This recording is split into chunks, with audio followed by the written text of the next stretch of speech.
The rain hammered against the windows of the Marine Corps recruiting station in downtown Phoenix. Staff Sergeant Marcus Thompson looked up from his paperwork as the door chimed, announcing another potential recruit. What walked through that door made him pause mid-sentence in his phone conversation. She couldn't have been more than 5 feet 2 inches tall, maybe 110 pounds soaking wet. Her dark hair was pulled back in a simple ponytail, and she wore jeans that looked 2 sizes too big and a faded university sweatshirt. Everything about her screamed civilian softness. Thompson had seen her type before, college kids who watched too many war movies and thought they could handle the real thing. "Can I help you?"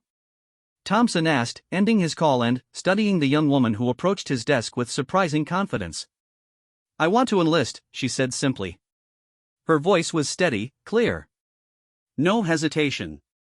Thompson almost laughed. Almost. Something in her eyes stopped him.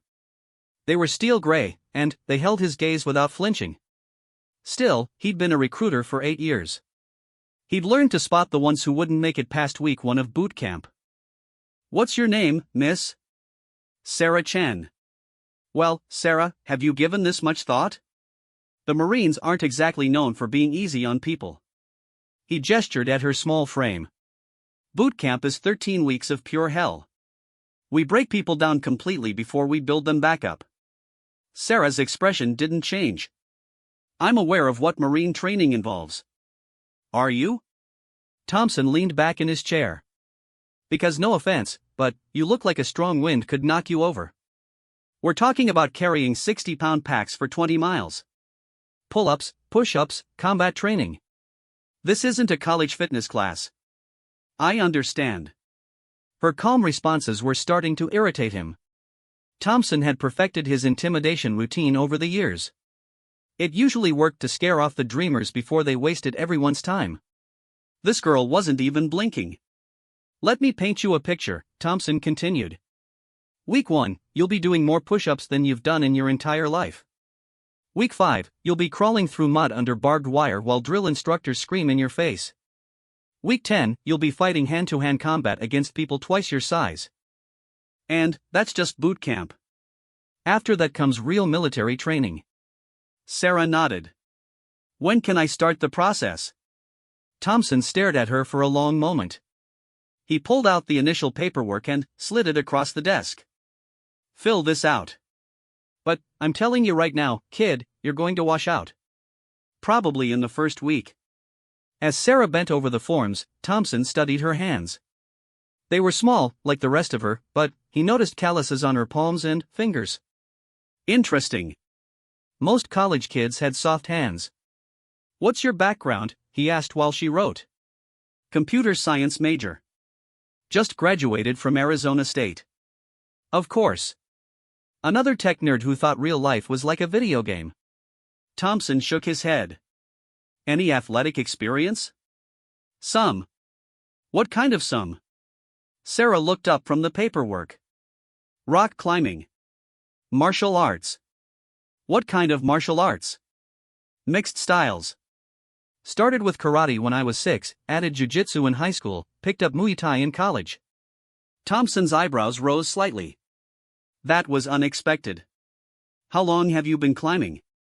12 years. He did the math in his head. She would have started climbing when she was maybe 10 years old. That explained the calluses. Still, there was a big difference between hobby sports and military training. "Listen, Sarah," Thompson said, his tone softening slightly. "I'm not trying to be cruel here. But the physical demands alone are going to eat you alive. We're not talking about climbing gym walls or sparring in a controlled environment. This is full contact, real-world preparation for combat situations." Sarah finished filling out the forms and handed them back. Her handwriting was neat, precise. Everything filled out completely. "I appreciate your concern," she said. "But I've made my decision." Thompson sighed and began processing the paperwork. As he worked, he found himself glancing at her occasionally. She sat perfectly still, hands folded, looking around the office at the photos and certificates on the walls. Her posture was better than most adults he saw. Straight spine, shoulders square, feet flat on the floor. "Says here you're 22, Thompson noted. Most people who enlist right out of college do it because they can't find work or they're running from something. Which category are you in? Neither. Then, why? You've got a computer science degree. You could probably walk into any tech company and start making good money right away. Sarah was quiet for a moment, considering her answer. Because I want to serve my country. Because I think the Marines will challenge me in ways I've never been challenged before. And because I believe I can do it. Believing you can do it and actually doing it are two different things. Yes, they are. The confidence in her voice was unshakable. Thompson had to admit he was curious now. In 8 years of recruiting, he'd never met anyone quite like her. Most people either came in all bravado and bluster, or they were obviously nervous and trying to hide it. Sarah seemed genuinely calm. You know what the failure rate is for women in Marine boot camp? He asked. Higher than for men, Sarah replied without hesitation. But not 100%. Close to it for people your size. I'm not other people. Thompson completed the initial paperwork and scheduled her for the ASVAB test and physical fitness assessment. As she prepared to leave, he decided to give her one last reality check. Sarah, I'm going to be straight with you. In my professional opinion, you have maybe a 5% chance of making it through boot camp. And that's being generous. I've seen bigger, stronger, more athletic people wash out in the first week. The drill instructors are going to take one look at you and assume you're a waste of their time. They're going to push you harder than anyone else just to prove their point. Sarah stood and picked up her purse. Then, I'll have to prove them wrong. After she left, Thompson sat staring at the paperwork for several minutes. Something about that conversation bothered him, but he couldn't put his finger on what it was. He'd seen confidence before, but this was different. Sarah Chen hadn't been trying to convince him she was tough. She hadn't flexed or postured or made any effort to appear intimidating. She'd simply stated her intentions and stuck to them. 3 weeks later, Thompson got a call from the military entrance processing station. Sarah had scored in the 98th percentile on the ASVAB and had passed her physical fitness assessment with room to spare.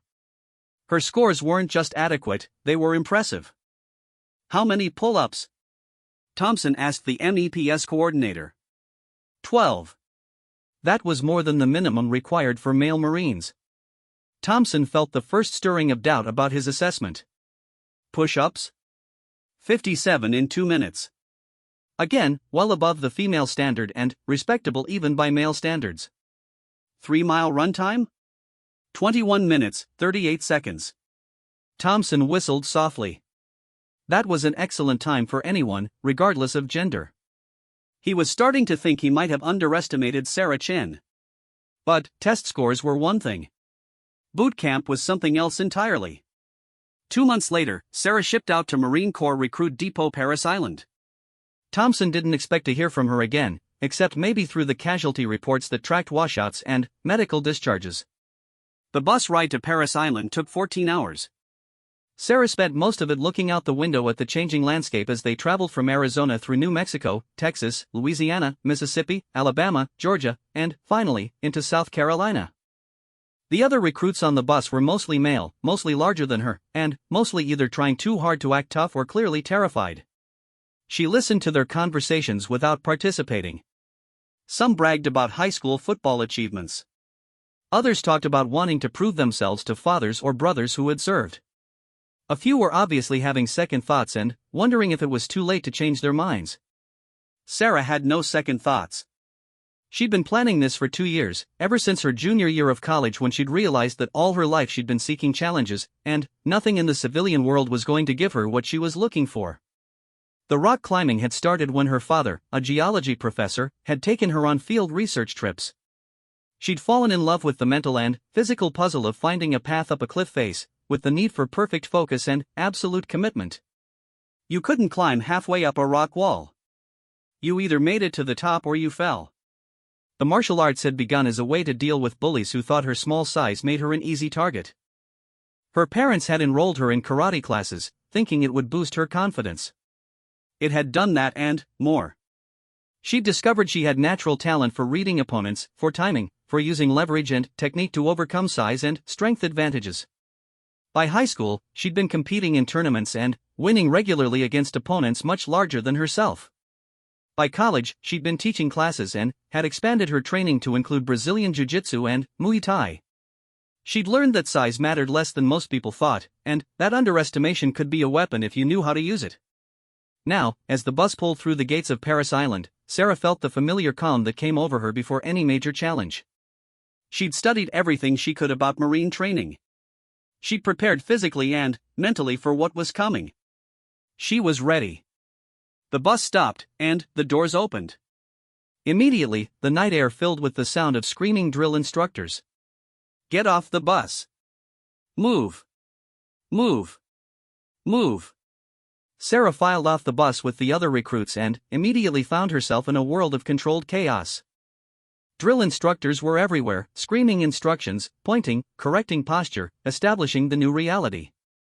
"You are no longer civilians," a tall, lean sergeant screamed inches from Sarah's face.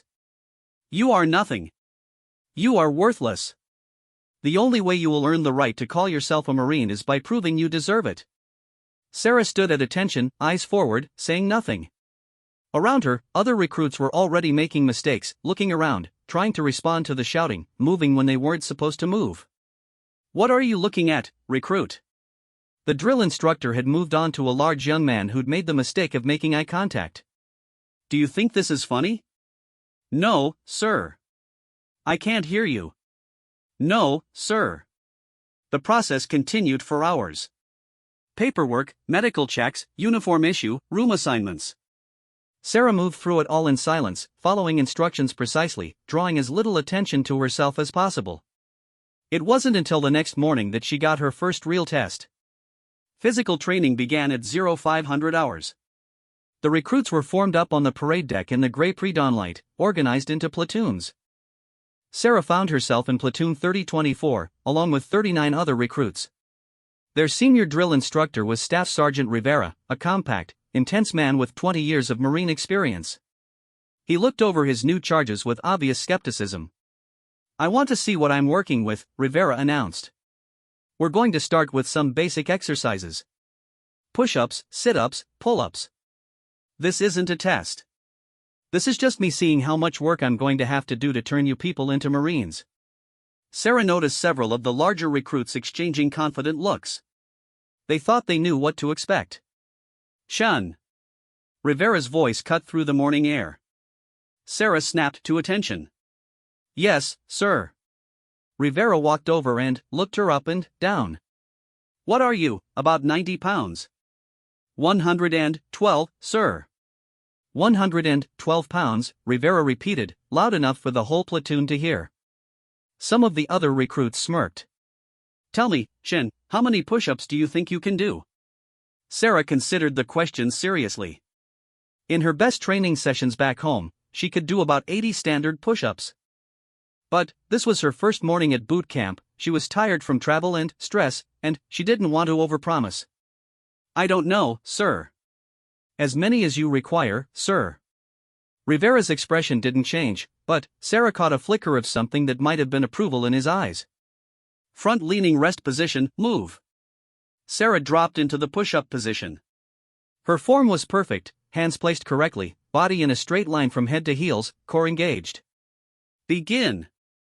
Sarah started her push-ups, maintaining perfect form and a steady rhythm. Around her, she could hear other recruits beginning to struggle after 20 or 30 repetitions. She kept going. At 50 push-ups, there were only a handful of recruits still going. Sarah's breathing was controlled, her form still perfect. She could feel Rivera watching her, but she kept her eyes focused on the ground beneath her hands. At 75 push-ups, Sarah was one of only 2 recruits still going. The other was a large former college football player named Morrison who outweighed her by at least 100 pounds. At 85 push-ups, Morrison's form broke down and Rivera called him out. Sarah was alone now, still maintaining perfect technique, still breathing steadily. "Shen, recover." Sarah pushed herself up to the standing position, barely breathing hard. The parade deck was silent except for the heavy breathing of exhausted recruits. Rivera walked over to stand directly in front of her. "How many was that, Chen?" "I didn't count, sir." "I stopped when you told me to stop, sir." That was 97 push-ups. Rivera's voice carried across the silent formation. Perfect form throughout. Sarah remained at attention, eyes forward, but she could feel the atmosphere around her change. The smirks were gone. Several recruits were staring at her with new expressions: surprise, respect, and, in some cases, resentment. Pull-up bar. Rivera commanded. The formation moved to the pull-up stations. Sarah hung from the bar, waiting for the command to begin. Pull-ups had always been one of her strongest exercises. Years of rock climbing had given her exceptional grip strength and back development. Begin. Sarah started her pull-ups, focusing on full range of motion and controlled movement. She could hear the grunts and struggles of other recruits around her, but she maintained her rhythm. At 20 pull-ups, most of the formation had dropped off.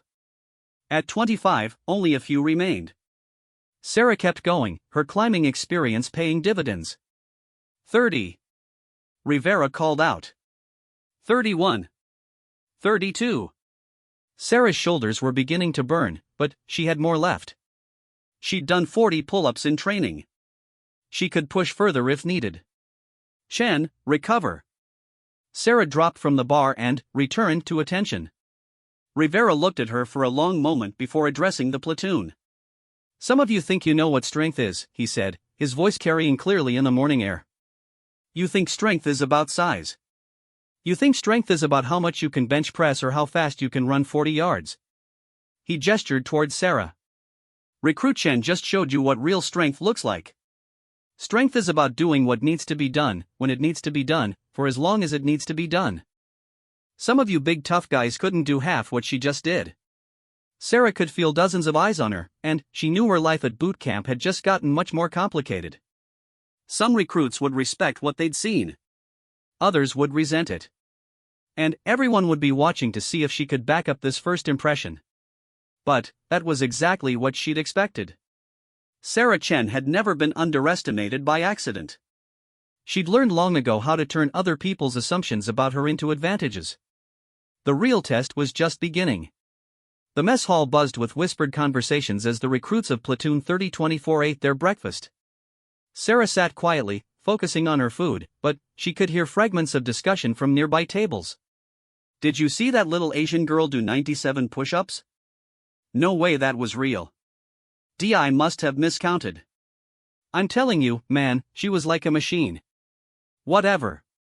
Push-ups don't mean anything in real combat. Sarah ignored the comments and finished her meal. She'd expected this reaction. In her experience, people needed time to adjust their assumptions when reality didn't match their expectations. Some would come around quickly. Others would resist the evidence of their own eyes. After breakfast, the platoon was divided into squads for initial training assessments. Sarah found herself in second squad with 9 other recruits, including Morrison, the former football player who'd been her closest competition in the morning PT session. Their squad leader was Corporal Jackson, a young Marine with 2 tours in Afghanistan under his belt. He looked over his charges with the practiced eye of someone who'd seen plenty of recruits come and go.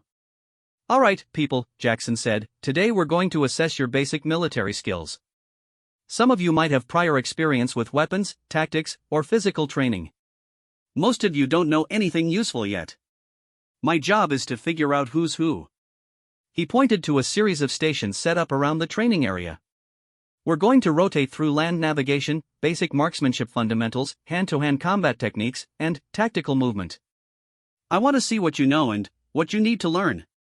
The first station was land navigation. Each recruit was given a map, compass, and coordinates for a series of checkpoints they needed to locate within a specified time limit. This was basic orienteering, but Sarah noticed several recruits looking confused before they even started. She studied the map carefully, identified the terrain features and contour lines, plotted her route, and set off at a steady pace. The course covered about 2 miles of wooded terrain with several elevation changes. Sarah found each checkpoint efficiently, using terrain association and compass bearings to maintain her direction. When she returned to the start point, Jackson checked his watch. 23 minutes, he noted. That's a good time, Chen. Where'd you learn land in AV? Rock climbing and hiking, sir. I've been reading topographic maps since I was a kid. Jackson nodded and made a note on his clipboard.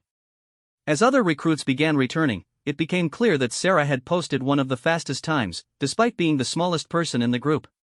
The marksmanship station focused on basic rifle handling and sight alignment using training weapons. Each recruit had to demonstrate proper shooting positions, sight picture, and trigger control while dry firing at targets.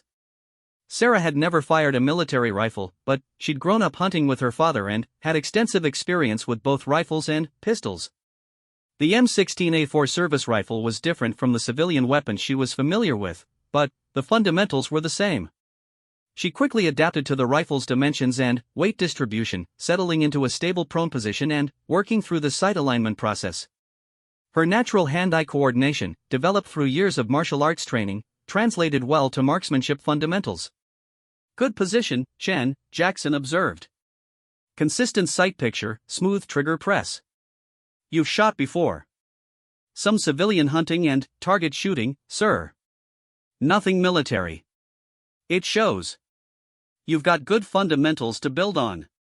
The hand-to-hand combat station was where Sarah expected to face the most skepticism.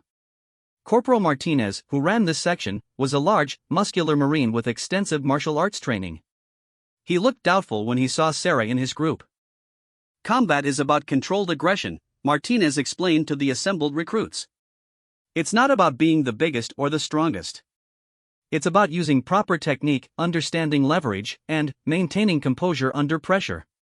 He demonstrated several basic techniques, escaping from grabs, simple throws, and defensive positioning. Then, he began calling recruits forward to practice with partners. Chen, Morrison, he called. Let's see what you've got. Sarah heard a few chuckles from the other recruits. Morrison was 6 feet 3 inches tall and weighed about 230 pounds. The size difference was comical. Martinez had Morrison grab Sarah's wrist in a standard grip. Chen, show me how you'd escape this hold. Sarah evaluated the grip quickly. Morrison was holding tight, but he'd made the classic mistake of grabbing with just his hand instead of controlling her entire arm. She used a simple Aikido technique, stepping in to reduce his leverage, rotating her wrist against his thumb, and flowing into a position where she could control his balance. The escape happened so quickly and smoothly that Morrison found himself stumbling forward, off balance, while Sarah stepped away unharmed. Again, Martinez said, this time instructing Morrison to grab her from behind in a bear hug. Sarah waited for Morrison to commit to the hold, then used his own grip against him, dropping her weight and using hip movement to throw him over her shoulder. Morrison hit the ground with a thud, more surprised than hurt. Martinez nodded approvingly. Good technique. Where'd you learn that? Multiple martial arts, sir. Karate, jiu-jitsu, some Muay Thai. How long? 16 years, sir. Martinez looked at her with new interest. 16 years. You started as a kid? Yes, sir. Age 6. The mood among the other recruits had shifted again. The easy dismissal of the morning was being replaced by grudging respect from some and growing resentment from others. The tactical movement station involved low crawling under obstacles, moving between covered positions, and demonstrating basic small unit movements. This was where size could actually be an advantage, and Sarah made the most of it. Her small frame allowed her to move through tight spaces that larger recruits struggled with. Her rock climbing background gave her exceptional body awareness and the ability to move quietly over rough terrain. Her martial arts training had taught her to control her breathing and maintain situational awareness even when moving quickly. She completed the course faster than anyone else in her squad, moving with an efficiency that caught Jackson's attention. You move well, Chen, he observed. Very controlled, very quiet. Thank you, sir. Most recruits make too much noise, move too fast, forget to observe their surroundings. You're doing all the basics correctly. As the morning training concluded, Sarah noticed the dynamics within her squad beginning to solidify. Morrison and 2 other larger recruits, Williams and Rodriguez, had clearly decided she was some kind of threat to their assumed positions in the squad hierarchy. Their body language had turned hostile, and they were making pointed comments just loud enough for her to hear. Must be nice to have it easy because you're a girl, Williams muttered as they formed up for the march back to barracks. Yeah, Rodriguez agreed. Bet the standards are different for her. Sarah said nothing, but she filed the information away. She'd dealt with this type of resentment before. Some people couldn't handle being outperformed by someone they considered inferior, and they would look for ways to rationalize the discrepancy or create opportunities to reassert dominance. The afternoon brought the first real academic training. The recruits were introduced to Marine Corps history, basic military customs and courtesies, and the fundamentals of military law. Sarah found the material straightforward. Her academic background had taught her how to absorb large amounts of information quickly. But she noticed that several recruits were struggling with the pace and volume of material. The drill instructors were demanding perfect memorization of facts, dates, and regulations, with no tolerance for mistakes or confusion. During the evening study period, Sarah observed the social dynamics developing within the platoon. Small groups were forming based on background, personality, and perceived competence. She found herself in an interesting position, respected by some for her obvious abilities, but not fully accepted by any particular group. A few recruits, including a quiet kid named Parker from rural Montana and an older recruit named Stevens who'd enlisted after college, seemed genuinely interested in her techniques and experience. Others were clearly waiting for her to fail at something so they could restore their sense of natural order. The tension came to a head during the second week, when the platoon began more intensive physical training. The drill instructors were pushing harder now, adding weight to pack marches, increasing the distance of runs, and demanding higher standards in all exercises. One particularly challenging morning, Staff Sergeant Rivera announced a special competition. "We're going to do a little squad-on-squad action today," he said. Combat Fitness Challenge. Each squad will compete in a series of events. Winning squad gets extra phone privileges this weekend. Losing squads get extra duty. The competition consisted of 5 events: a relay race with obstacles, a fireman's carry challenge, a rope climbing contest, a team tug-of-war, and a combat simulation involving crawling, jumping, and weapons handling. Sarah's second squad was matched against first squad, which included several of the largest and most athletic recruits in the platoon.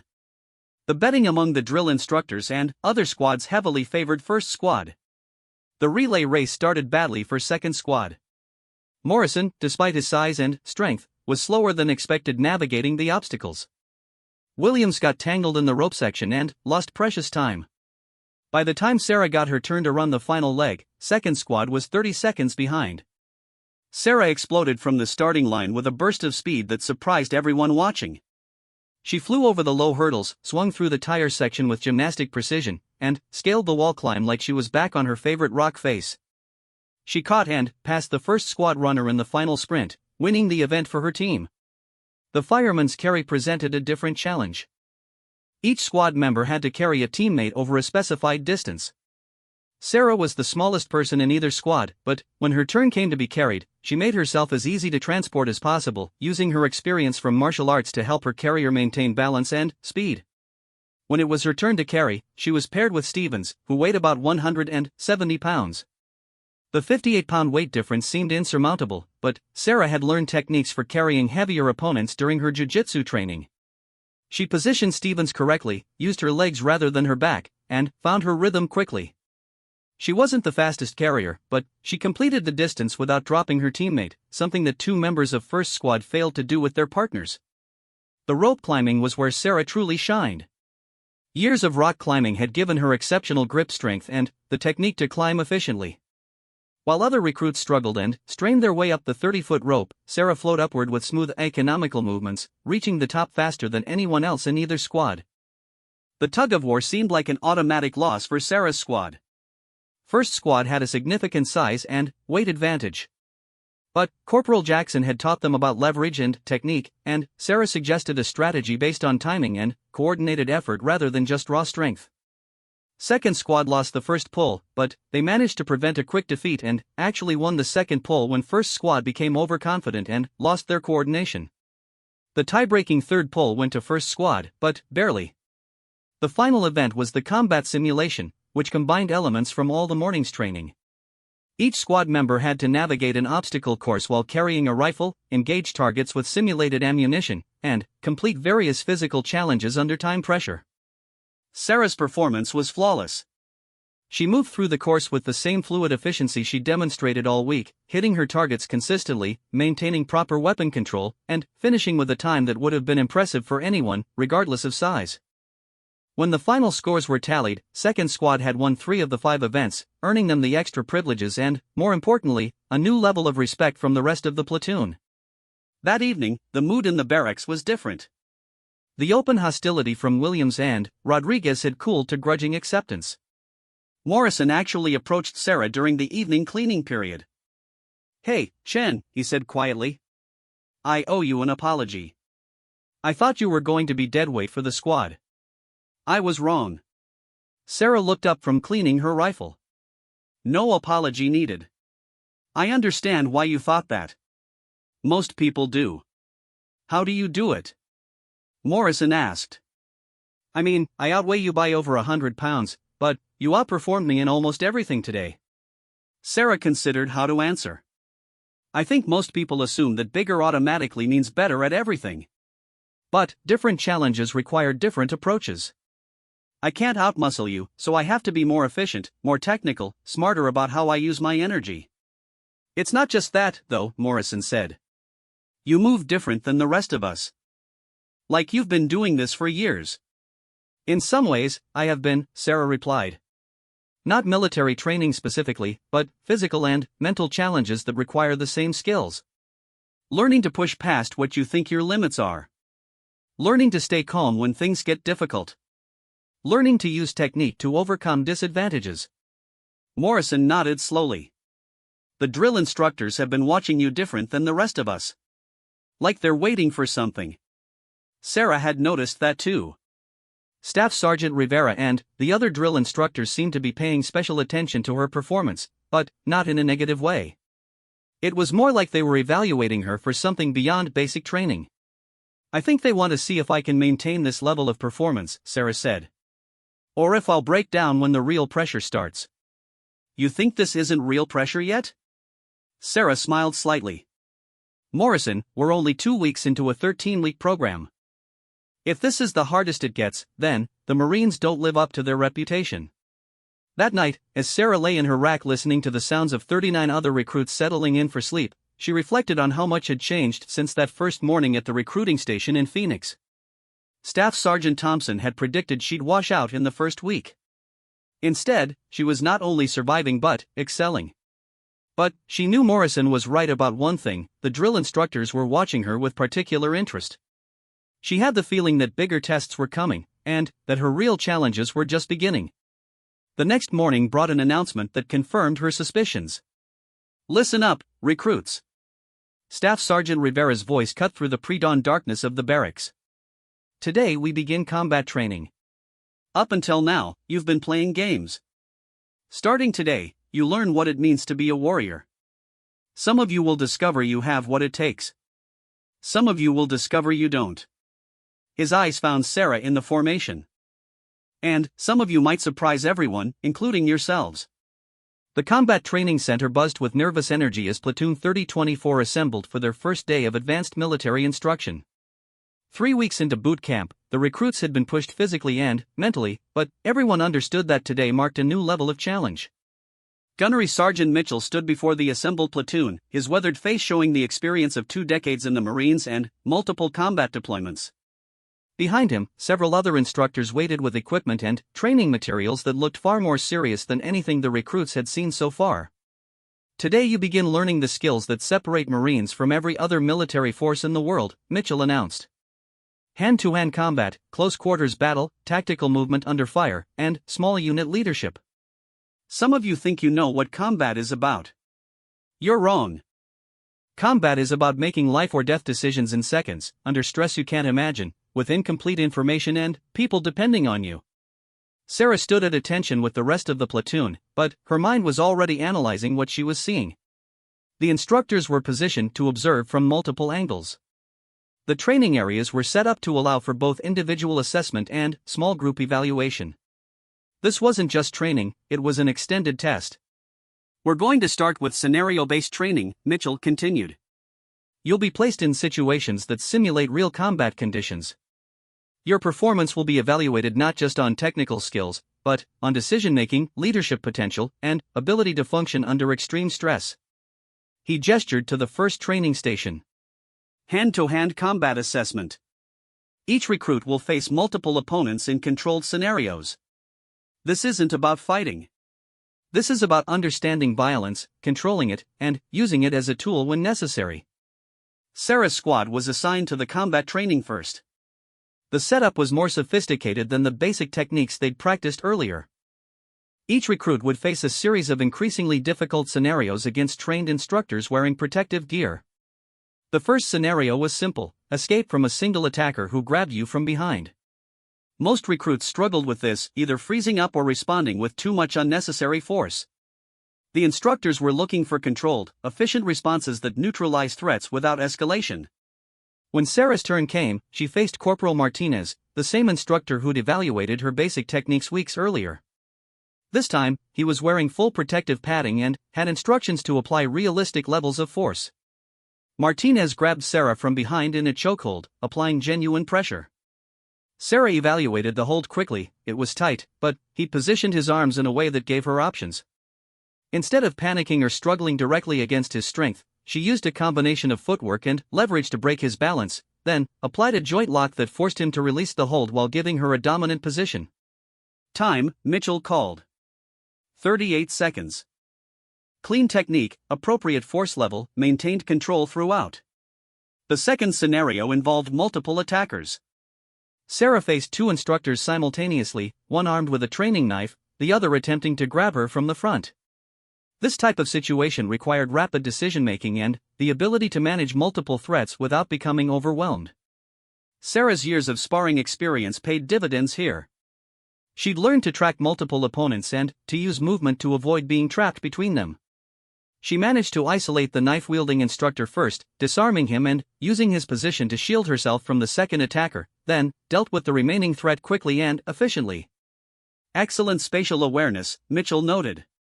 Good prioritization of threats. Shows training beyond our curriculum. The third scenario was the most challenging, a hostage situation where Sarah had to neutralize an armed instructor while avoiding harm to a role-playing civilian. This required precision, timing, and the ability to act decisively with very narrow margins for error. Sarah studied the scenario carefully. The instructor was holding a training weapon against a mock hostage, but his positioning gave her a brief window of opportunity if she could approach from the correct angle without being detected. She used techniques from her rock climbing experience to move silently across varied terrain, approaching from an unexpected direction and executing a takedown that separated the instructor from his weapon while ensuring the hostage's safety. Outstanding, Mitchell said. Textbook approach. Shows advanced tactical thinking. As Sarah moved through the remaining training stations, weapons handling under stress, tactical movement through hostile territory, and small unit leadership exercises, a pattern began to emerge. She wasn't just performing well, she was excelling in ways that clearly surprised even the experienced instructors. At the weapons station, her civilian shooting background translated well to military scenarios, but, more importantly, she demonstrated the ability to maintain accuracy under physical and psychological stress. While other recruits' marksmanship deteriorated when instructors were shouting at them or when they had to shoot immediately after completing exhausting physical exercises, Sarah's performance remained consistently high. The tactical movement station tested ability to navigate complex terrain while maintaining awareness of threats and communicating with team members. Sarah's rock climbing experience gave her excellent spatial awareness and the ability to move quietly over difficult ground, while her martial arts background had taught her to maintain 360-degree awareness even when focused on specific tasks. But it was the leadership station that produced the most interesting results. The scenario was designed to test decision-making under pressure. Each recruit was given command of a small team and tasked with completing an objective while dealing with various complications, equipment failures, conflicting information, time pressure, and team members who were instructed to create specific challenges. When Sarah's turn came, she was given a team of 4 other recruits and told to move them through a series of obstacles to reach a specific objective point. The catch was that one team member was simulating an injury, another was instructed to question her authority, and a third was given misleading information about the route. Sarah quickly assessed her team and the situation. Instead of immediately taking charge through authority, she gathered information from each team member, identified the conflicting accounts, and worked to establish the facts. When Rodriguez, one of her team members, began challenging her decisions, she didn't respond defensively or try to assert dominance. Instead, she acknowledged his concerns and explained her reasoning, turning potential conflict into collaboration. Rodriguez, you know this terrain better than I do, she said calmly. What's your assessment of the route options? Rodriguez, who'd been prepared to argue, found himself actually thinking about the tactical problem instead of just resisting her leadership. Well, the direct route is faster, but if there are hostile positions on the high ground, we'd be exposed. Exactly, Sarah agreed. So what would you recommend? By the end of the exercise, Rodriguez was working with her instead of against her, and the entire team had successfully completed their objective. More importantly, they'd done it faster than any previous team that day. Gunnery Sergeant Mitchell had been watching carefully. After the exercise, he pulled Sarah aside. Chen, I need to ask you something directly. Have you had any prior military training? ROTC, National Guard, anything like that? No, sir. No military training at all. Mitchell studied her for a moment. Your performance today was exceptional. Not just good for a recruit, exceptional by any standard. The way you handled the leadership scenario, the tactical awareness you showed, the composure under stress, these are things we usually see from Marines with years of experience. Sarah wasn't sure how to respond. I've always been involved in activities that required similar skills, sir. Rock climbing, martial arts, competitive situations. Maybe those experiences transferred over. Maybe, Mitchell agreed, but his tone suggested he was thinking about something beyond just transferred skills. Chen, I'm going to recommend you for advanced evaluation. There are opportunities in the Marine Corps for people with exceptional aptitude, but they require additional assessment beyond standard boot camp. That evening, word of Sarah's performance had spread throughout the platoon. The dynamics that had been slowly shifting over the previous weeks crystallized into something new. She was no longer the small girl who'd surprised everyone, she was becoming recognized as one of the most capable recruits in the platoon. But, with recognition came new challenges. Stevens, the older recruit who'd been friendly toward her, approached during the evening cleaning period. Sarah, can I ask you something? Sure.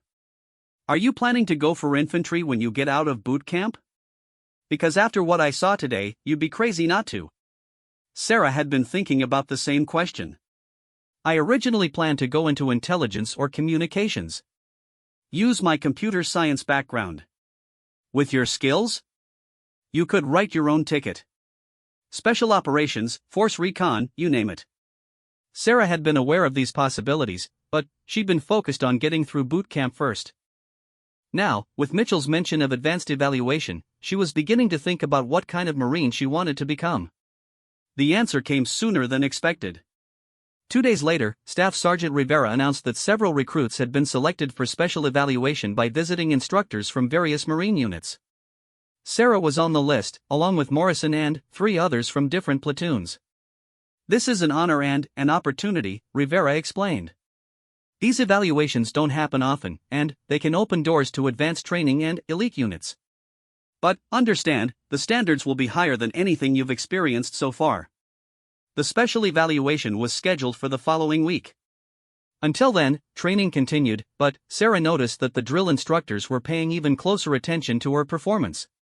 She also noticed something else: several recruits who'd been friendly toward her were now acting differently.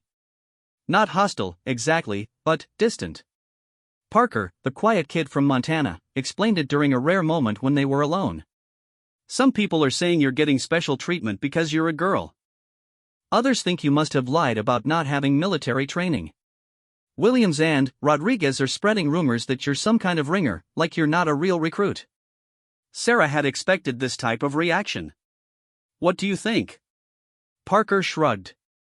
I think you're just better at this stuff than most of us. But that makes some people uncomfortable. They'd rather believe there's some kind of conspiracy than accept that someone smaller than them can outperform them. That night, the tension boiled over. Sarah was returning from the head when she found Williams, Rodriguez, and a recruit from another squad waiting for her in a secluded area near the barracks. Their body language made their intentions clear. Time for a reality check, Chen, Williams said quietly. You've been showing off long enough. Time to find out how tough you really are when you don't have instructors protecting you. Sarah evaluated the situation quickly. 3 against 1, in a location where they wouldn't be easily interrupted. Williams was the largest, about 200 pounds. Rodriguez was smaller but stockier, and the third recruit was someone she didn't know well.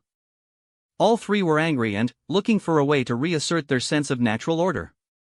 "I don't want any trouble," Sarah said calmly, while positioning herself to keep all three in view and maintain access to escape routes. "Too bad," Rodriguez sneered. "You've been making the rest of us look bad since day one. Time to put you back in your place." Williams moved first, lunging forward to grab Sarah. She sidestepped his charge, used his momentum against him, and sent him stumbling into the wall. Rodriguez came next, faster and more controlled, but Sarah had been fighting multiple opponents for years. She used precise timing and technique to avoid his attack while positioning herself so that the third recruit couldn't effectively join the fight. The confrontation lasted less than 60 seconds. When it was over, all three attackers were on the ground, none seriously injured but all thoroughly controlled. Sarah hadn't thrown a single punch or kick, she'd used pure technique and leverage to neutralize the threat. "This stops here," she said quietly. "I didn't come here to make enemies. I came here to earn the right to call myself a Marine. If you want to try this again, that's your choice. But understand that I will defend myself." As Sarah walked away, she knew the incident would have consequences. She'd tried to avoid escalation, but she'd also demonstrated that attempting to intimidate or assault her was a mistake. Word would spread, and she'd have to deal with the aftermath. But she also knew something else. She'd passed another test, one that wasn't on any official evaluation form. She'd proven that her skills weren't just for show, and that she could handle herself in real confrontations when necessary. The special evaluation was now just days away, and Sarah suspected it would determine not just her immediate future in the Marines, but the entire trajectory of her military career. The next morning, Gunnery Sergeant Mitchell called her aside after physical training. "Chen, I heard there was an incident last night." Sarah remained at attention. "Yes, sir. 3 recruits, all larger than you, all found lying on the deck in a restricted area. None seriously injured, but all reporting that they'd been taught a lesson by someone who knew what they were doing." "Yes, sir." Mitchell studied her carefully. "You want to tell me what happened?" Sarah considered her options. She could report the incident officially, which would likely result in the other recruits facing disciplinary action. Or she could handle it quietly and hope the message had been received. 3 recruits approached me in a hostile manner, sir. I defended myself using minimum necessary force. No one was seriously injured. I believe the situation has been resolved." Mitchell nodded slowly. "Chen, in a few days you're going to face evaluation by some very experienced Marines. They're going to test not just your physical and technical skills, but your judgment, your character, and your potential as a leader." "What happened last night tells me something important about all 3. He paused, then continued. "The Marine Corps needs people who can fight when fighting is necessary, but who choose not to fight when other solutions are available. Leaders who can de-escalate conflicts, but who can also handle themselves when de-escalation fails. Last night, you demonstrated both capabilities." Sarah waited for him to continue. "The special evaluation team is from Force Reconnaissance. They're looking for Marines with the potential to join one of the most elite units in the military. Based on what I've seen from you over the past month, I think you might be exactly what they're looking for." The morning of the special evaluation dawned gray and humid, typical for South Carolina in late summer.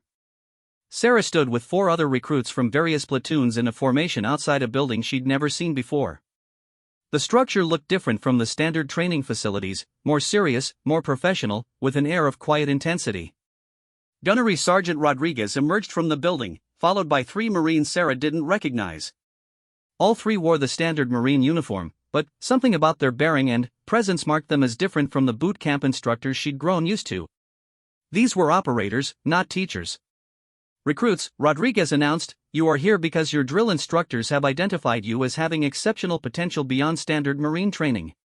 The next 72 hours will determine whether that assessment is accurate." The lead evaluator stepped forward. He was a compact man with graying hair and eyes that seemed to catalog everything around him instantly. "I'm Master Sergeant Williams. For the next 3 days, you will be tested in ways that go beyond anything you've experienced in boot camp. We're not just evaluating your physical capabilities or your knowledge of Marine doctrine.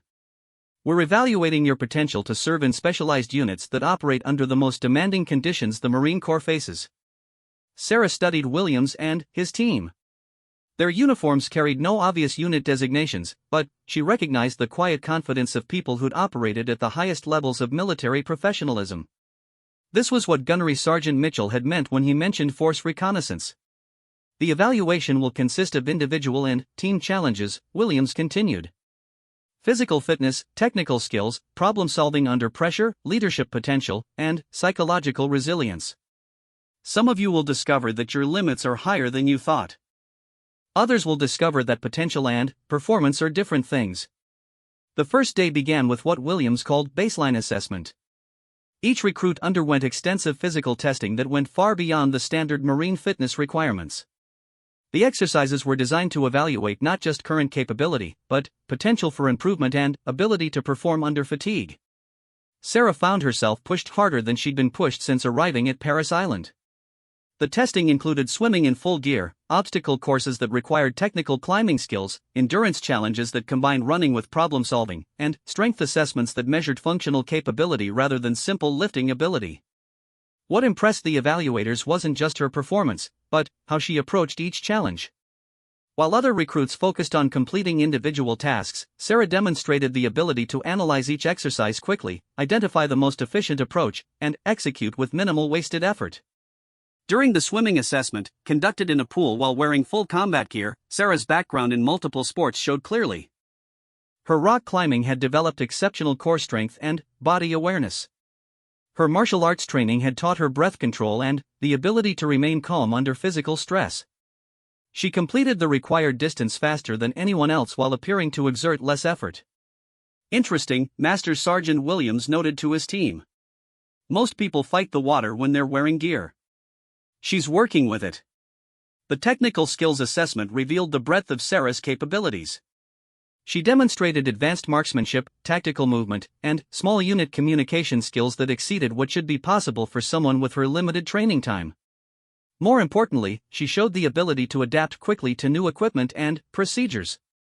When introduced to weapons systems she'd never used before, Sarah approached them methodically, asking specific questions about function and safety, then demonstrating competence that suggested deep understanding of fundamental principles rather than just memorized procedures. The psychological assessment was more subtle but equally important. Throughout the day, the evaluators created situations designed to induce stress, frustration, and pressure. Equipment failures at critical moments, contradictory instructions, time pressure, and artificial conflicts between team members. Sarah's response pattern impressed the evaluation team. She remained calm under pressure, asked clarifying questions when information was unclear, and demonstrated the ability to maintain focus on objectives even when circumstances became chaotic. More importantly, she showed natural leadership instincts, stepping up to coordinate team efforts when situations demanded it but equally comfortable following when others were better positioned to lead. The first evening concluded with individual interviews. Sarah found herself sitting across from Master Sergeant Williams in a small, windowless room that felt more like a professional consultation than a military interrogation. "Chen," Williams began, "your performance today was exceptional. But I want to understand something. Your background shows no prior military experience, no ROTC, no family military tradition. Where did this capability come from?" Sarah had been thinking about this question herself. "I think it comes from always choosing challenges that pushed me beyond what I thought I could do. Rock climbing taught me to make decisions under pressure with serious consequences. Martial arts taught me to stay calm when people were actively trying to hurt me.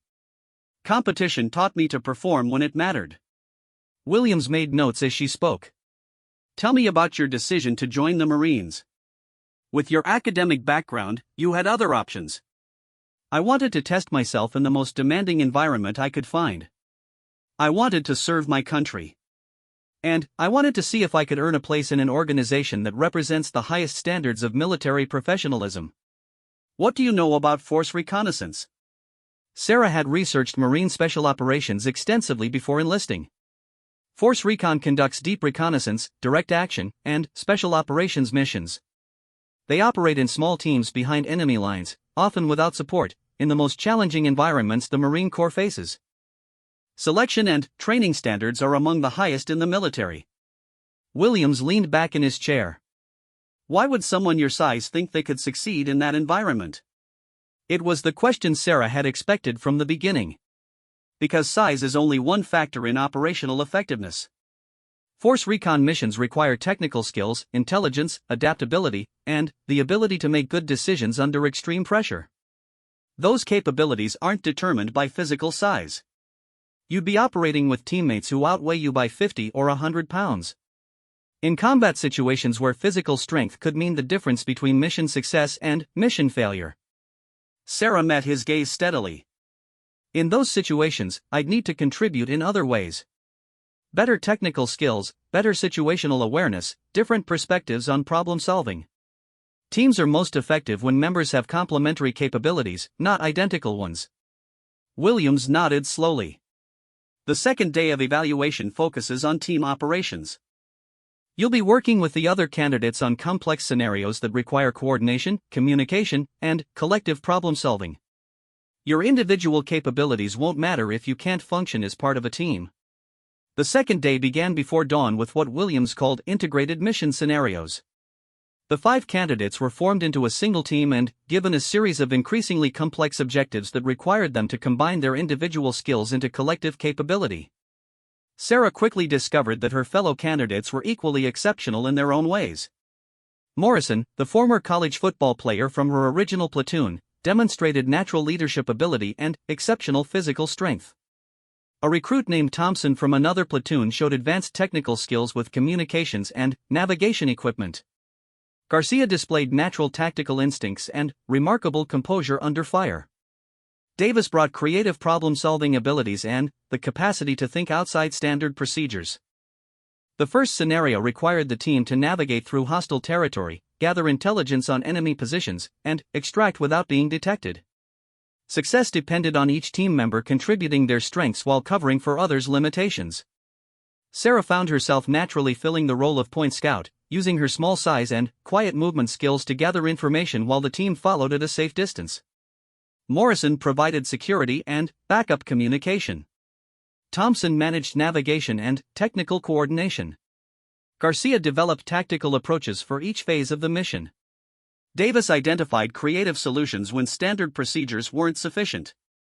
What impressed the evaluators was how quickly the team learned to function as a unit. By the end of the first scenario, they were communicating with minimal verbal instruction, coordinating movements instinctively, and adapting to changing circumstances with remarkable flexibility. The second scenario increased the pressure significantly. The team was given a direct action mission: assault a fortified position, neutralize defenders, secure specific intelligence, and extract under time pressure. This required precise coordination, split-second timing, and the ability to maintain effectiveness while under simulated enemy fire. Sarah's role shifted to entry specialist and intelligence gathering. Her martial arts background translated well to close-quarters combat, and her analytical skills proved valuable for quickly processing captured documents and equipment. The team completed the mission successfully, but, more importantly, they demonstrated the ability to adapt their tactics based on real-time intelligence and changing conditions.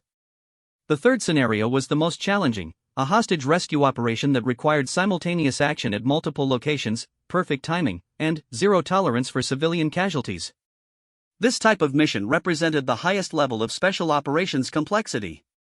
The team spent 2 hours in planning, with each member contributing specialized knowledge and perspectives.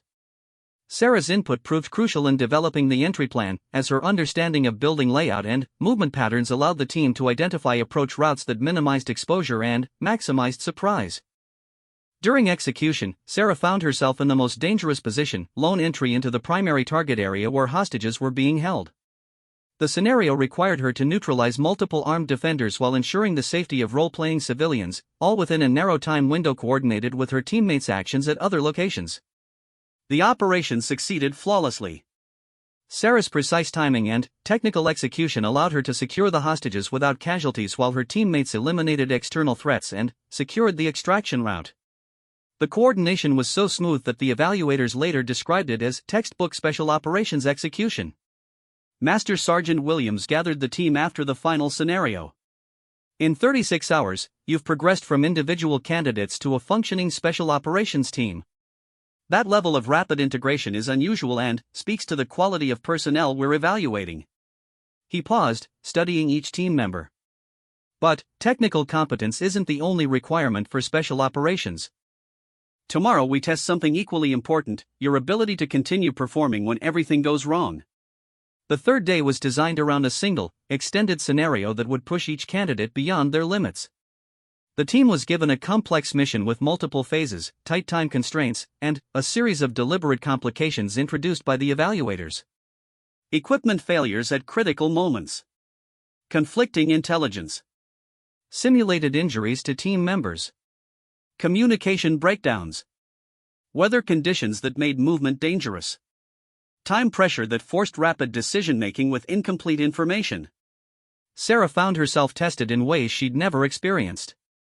When Thompson simulated a serious injury during a critical phase of the mission, she had to take over navigation and communications while maintaining her own responsibilities. When equipment failures left the team without standard solutions, she had to develop improvised approaches using available materials.